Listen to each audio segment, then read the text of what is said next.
Well, Hi, everyone. welcome you all. We're gonna get started soon.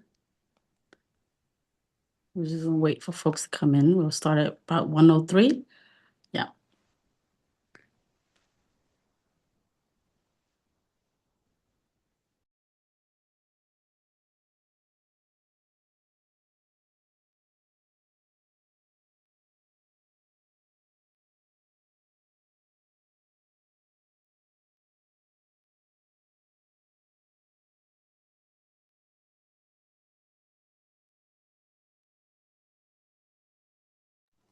Welcome everyone. We're gonna start soon. So we're also live.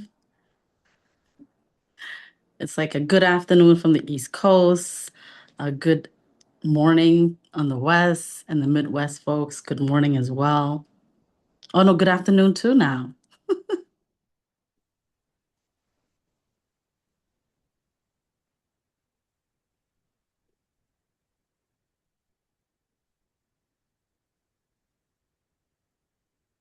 Welcome everyone. Just wait a few more minutes for people to come in. We can start.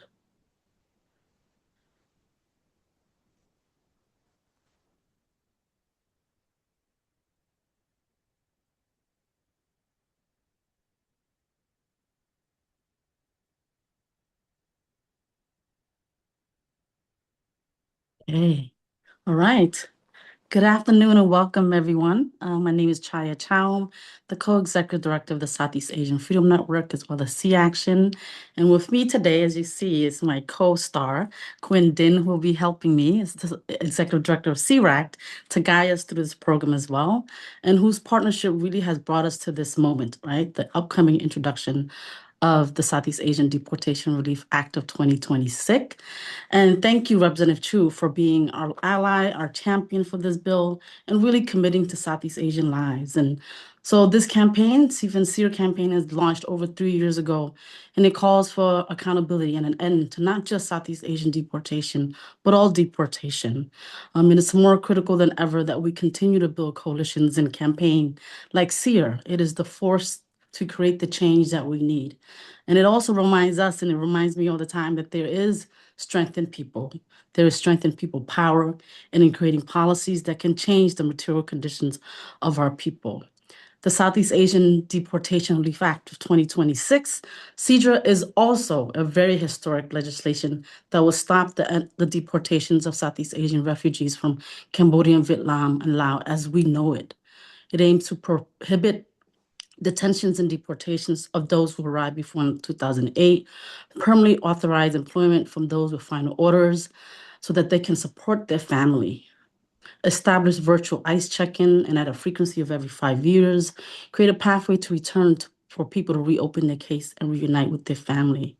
And 50 years ago, after the war in Southeast Asia, our community became the largest refugee resettlement program in U.S. history. While we continue to build strength, creativity, and love, obviously through resilient joy, and have built refuge that honors our past, we continue to be impacted.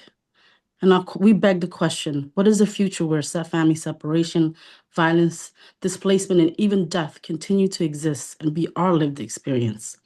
We say that deportation is the ultimate failure of the Refugee Resettlement Act, and SEADRA can change that. And this moment really matters. And you all have seen across the country as we witness and experience the cruelty and inhumanity of ICE. Southeast Asians and other families are being detained, disappeared, and taken from their loved one.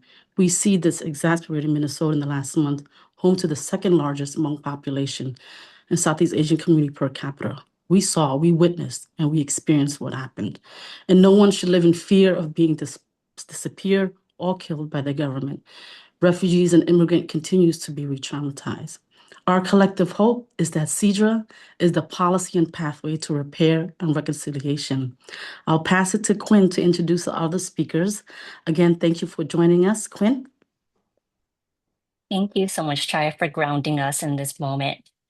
For folks who have just joined, I'm Quinn Din, Executive Director of SEARAC, Southeast Asia Resource Action Center. And it's an honor to co-host today alongside SEAFN as co-authors of this bill. As Chaya shared, I'm also grateful to help guide us through today's program.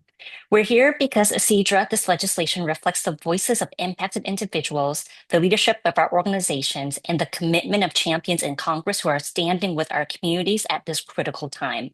To begin, it's my deep privilege to introduce our legislative champion, Congresswoman Judy Chu. Congresswoman Chu represents California's 28th district, home to a vibrant Southeast Asian community. She's been one of our community's fiercest and most consistent advocates in Congress, from fighting for stays of removal for those facing deportation to leading as the sponsor of this bill. She has stood with our families when it mattered most. Congresswoman Chu, thank you so much for your leadership and partnership. We are so honored to have you with us today. Well, thank you so much, Quinn. I'm Congressmember Judy Chu from California's 28th Congressional District and Chair Emerita of the Congressional Asian Pacific American Caucus, or CAPAC. And I'm so thrilled to join you all today for the reintroduction of my bill, the Southeast Asian Deportation Relief Act. For decades, thousands of Southeast Asian refugees have lived with a shadow hanging over them, a final order of removal that could tear them from their homes and families at any moment.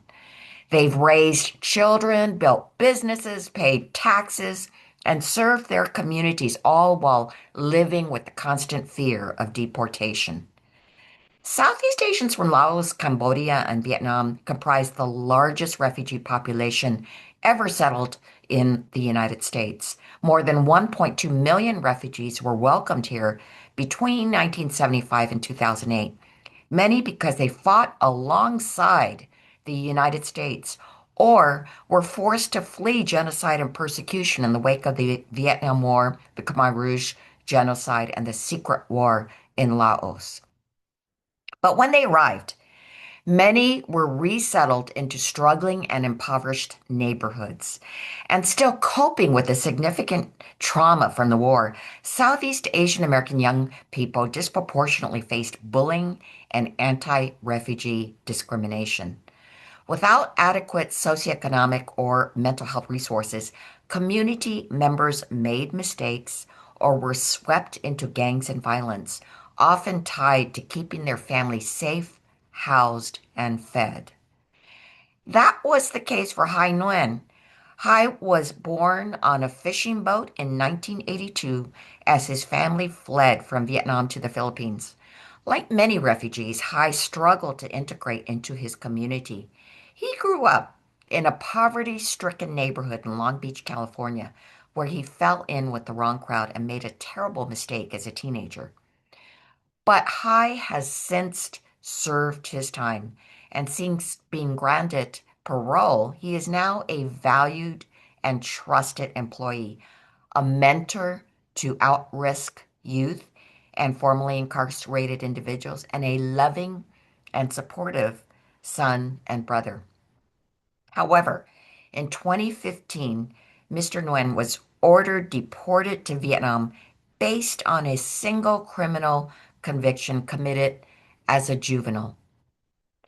Hai's story is not unique.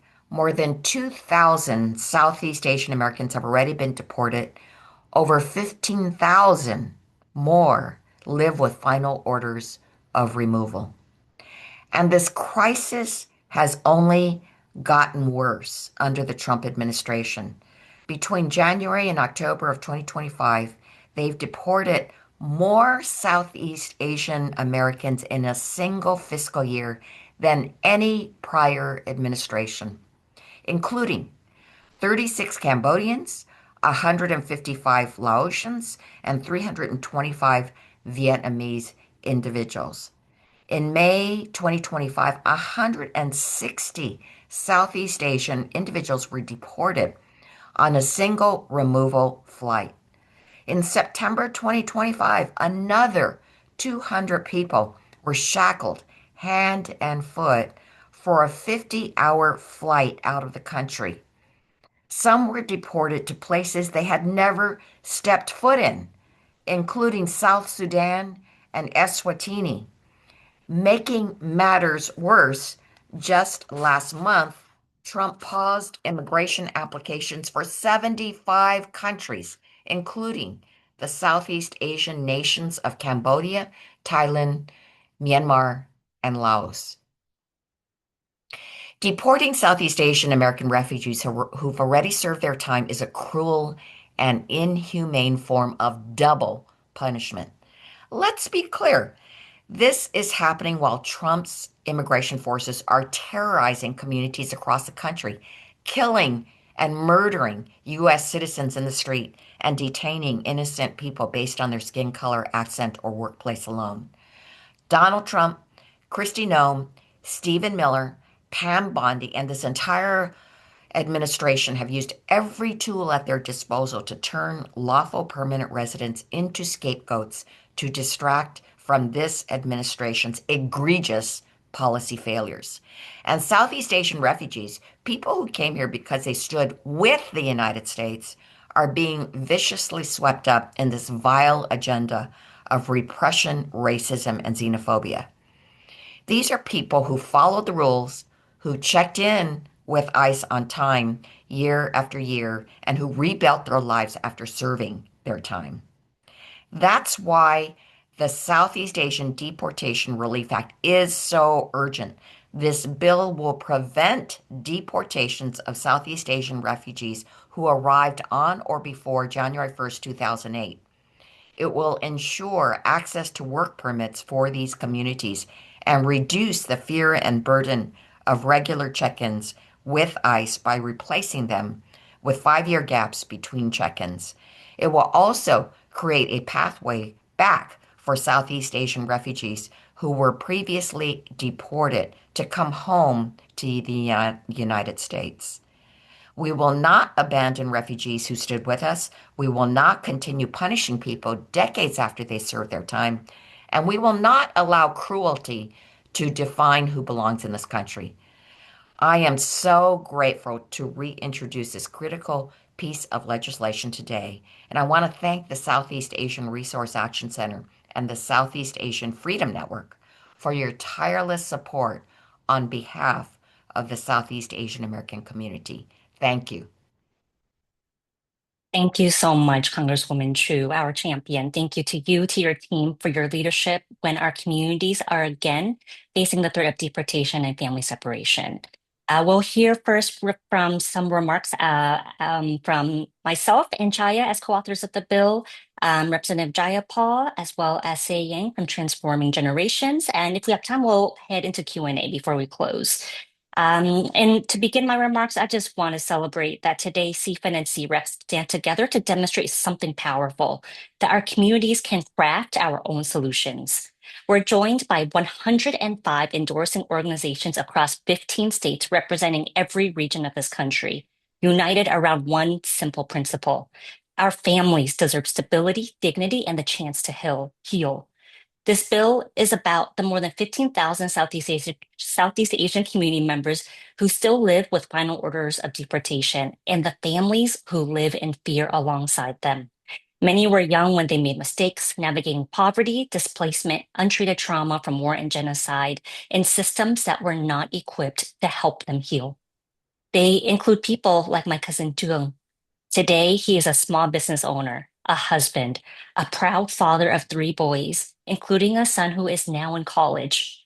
He rebuilt his life. He served his sentence.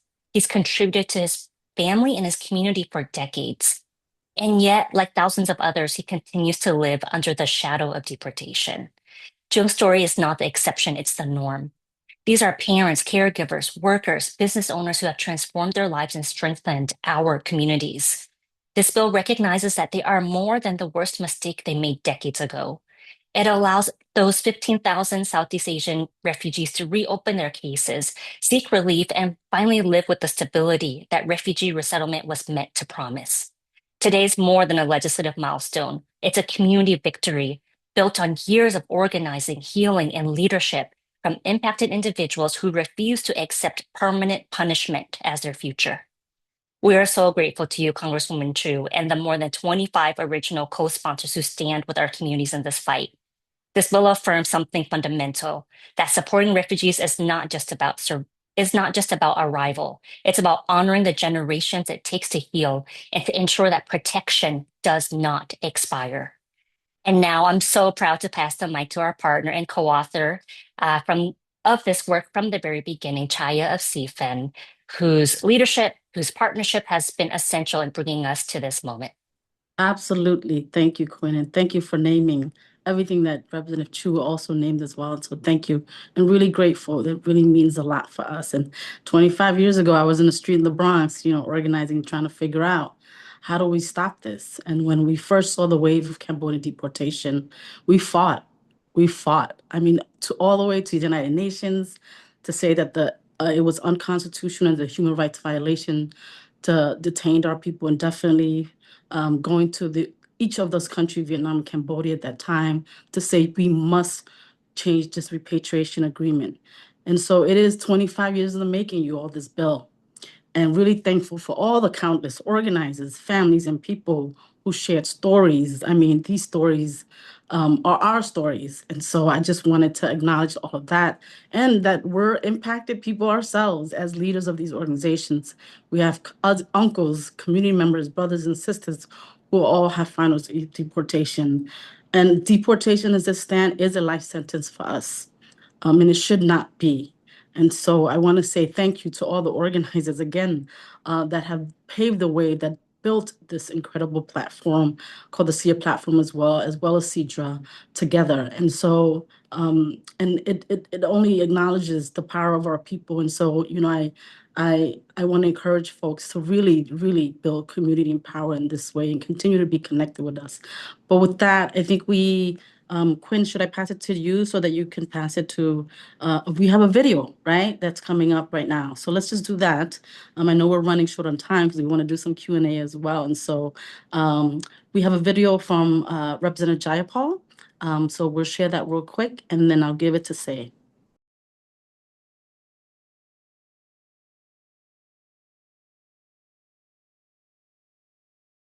I don't hear anything. Do folks hear?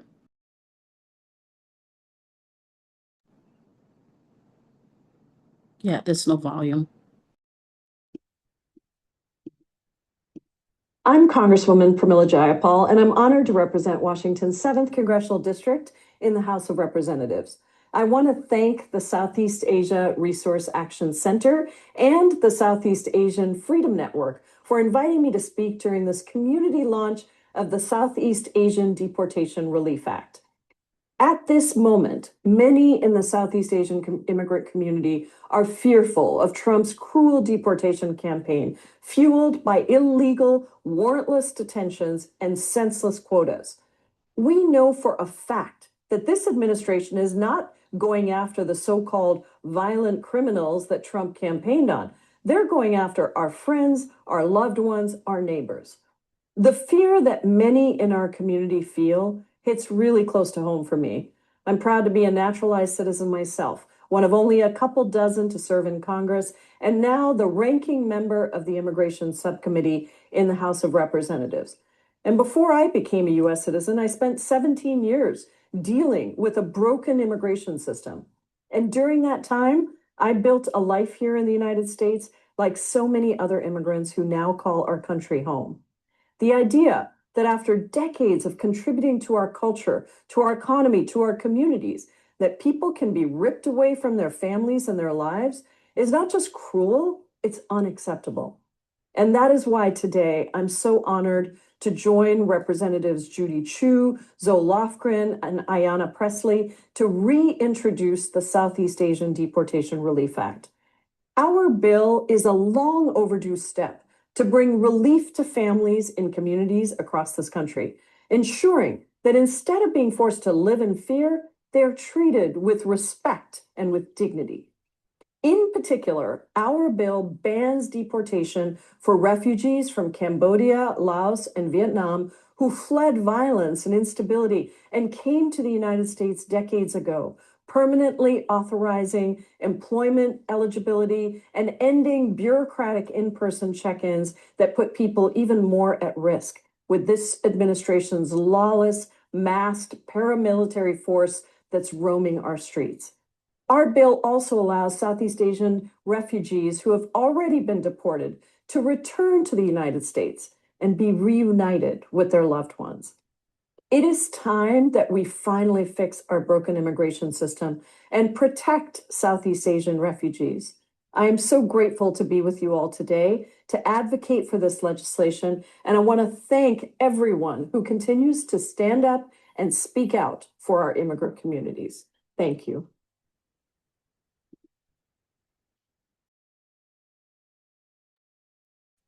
Thanks so much again to everyone who's joining today. We're honored to introduce next Say Yang with Transforming Generations. Transforming Generations provides support services to victims and survivors of domestic violence and sexual assault in Hmong and Southeast Asian communities. They have been instrumental in working with directly impacted families. Say, thank you so much for all that you do, and thank you so much for being here today. Hi, everyone. Say, I'm glad to be here with all of you. Again, Transforming Generations is a Hmong Southeast Asian gender justice organization based out of Minnesota. As you all know, Southeast Asian Minnesotans make up the fabric of many ecosystems in Minnesota, from sustaining our local refugee immigrant food systems as farmers, leading as cultural barriers, artists and healers in the community, and powering our economies from mom and pop shops to large businesses that provide jobs. So wherever we are planted, those communities bloom.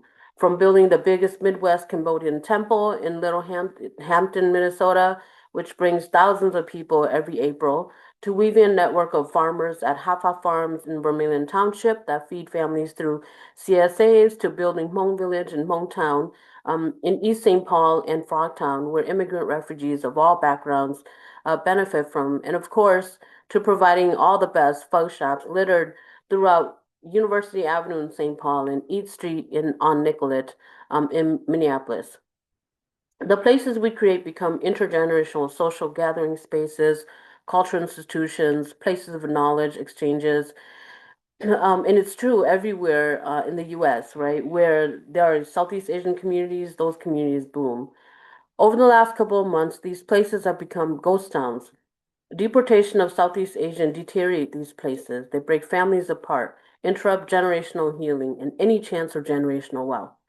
They rob the people of joy. The dreams of our ancestors and the future of our young people should not be stomped on like this. In the face of state violence, our communities have found ways to survive through sharing meals, raising each other's children, and building chosen families. And everyone deserves that safety and dignity, no matter their birthplace, their skin, their color, gender, sexual orientation, or immigration status. Every family deserves a chance to stay together. And our struggle is a part of a larger movement to ensure that all families can live without fear of separation. Removing soil doesn't make a plant stronger. Enriching the soil is what feeds the plant. And so instead of deporting people, let's focus on strengthening our communities and our ecosystems alongside immigrant and refugees.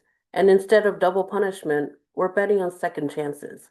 As the whole nation is aware of Minnesota has endured the largest ICE operation, leading to mass detainment, wrongful detainment of citizens, increasing racial profiling, chaos, violation of body autonomy, assault, and even the killing of Renee and Alex.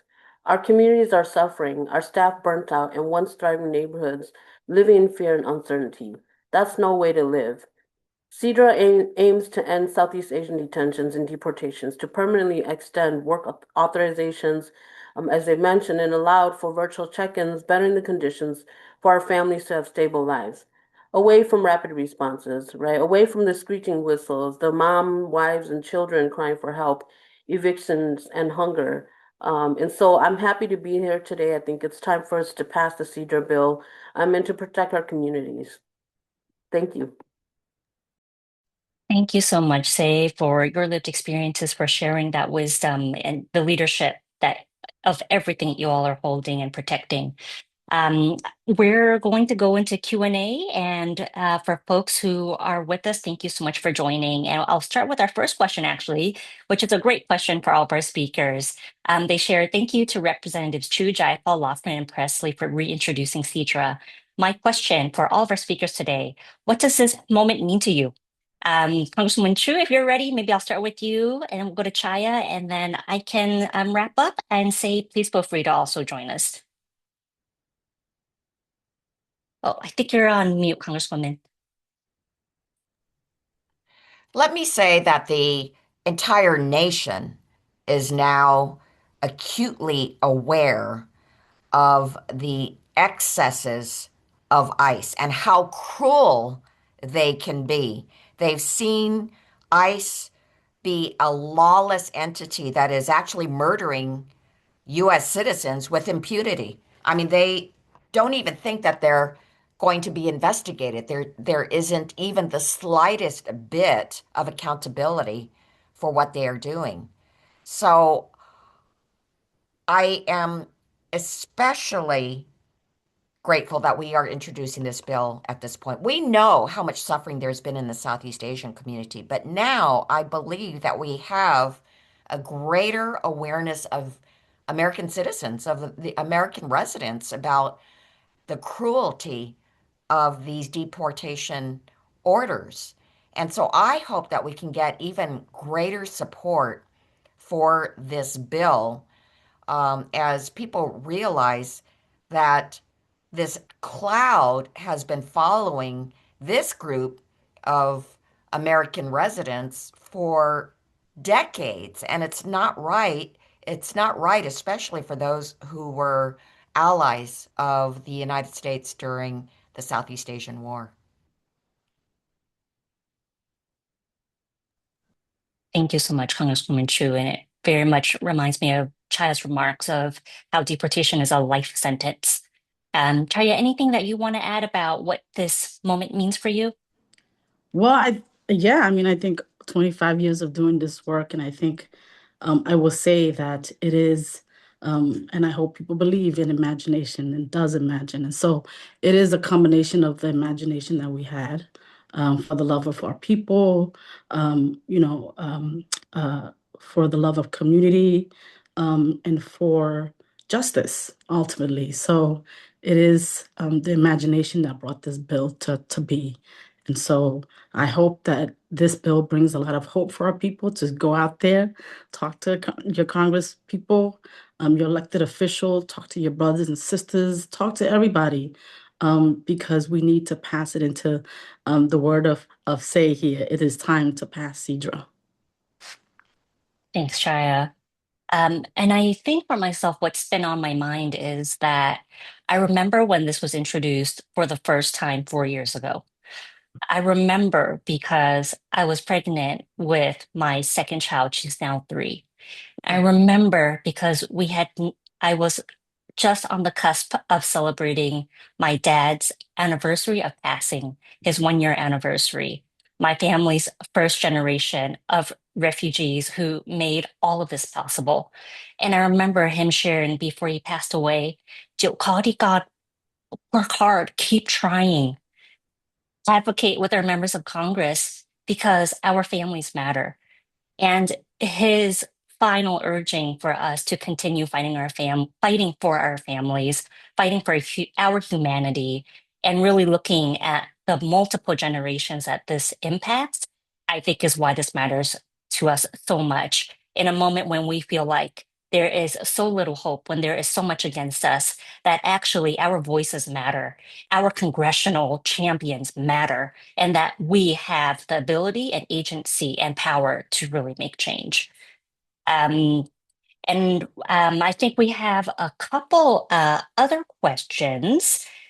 And this question I think is going to be for Congresswoman Chu, and then we'll close out.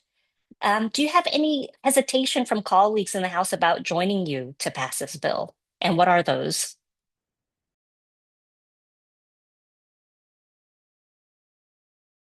Oh, unmute, Congresswoman.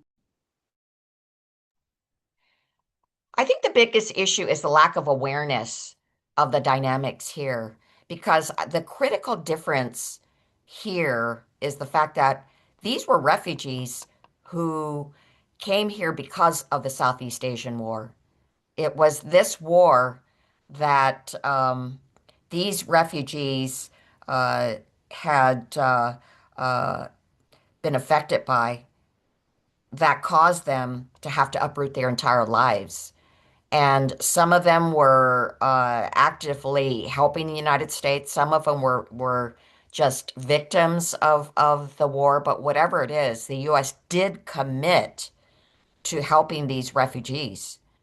And yet, when they came here, these refugees had no resources. There really was not any monies allocated to helping them settle.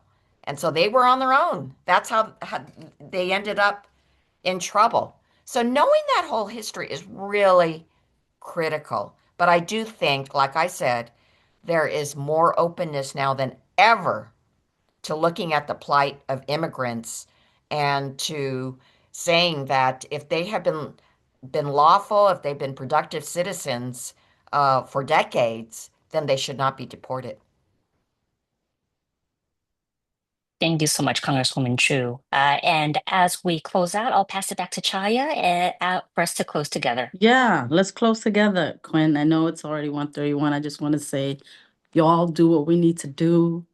Organizations, please endorse the bill. Reach out to your elected official, to ask them to sponsor. I think Representative Chu, you're absolutely right. More education, more lobbying work, more sharing of our stories in our community. And I will end by saying that we should all be in the practice of protecting and loving each other. So I'll pass it to you, Quinn, for other closing comments. Thank you so much, Chaya. Thank you so much, Congresswoman Chu.